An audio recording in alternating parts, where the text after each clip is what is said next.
ciidamada gaarka ee commandoska Russia ayaa oo wata diyaaradaha qumaatiga oo ka helicopterka ayaa isku sii ballaarinaya gobolada bari ee Ukraine.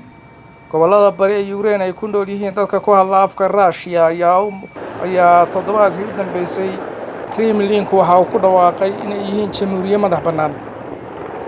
Maanta waxaa soo haystay miidiyaha in ciidamada gaarka ee Russia oo wata helicopterada qumaatiga oo kaca inay isku sii ballaarinayaan deegaano badan oo hoos yimaada Donetsk.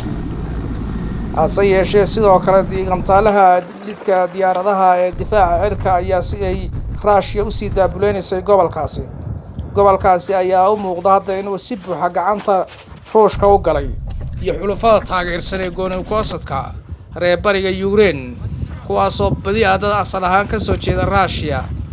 sidoo kale Russia ayaa waxay u isticmaashay wadamada reer galbeedka maskax doqonik magarataya ayagoo saacadda ka dambaysa ku siisiqay tuulooyin iyo degmooyin badan oo ka tirsan gobolka bari ee Ukraine.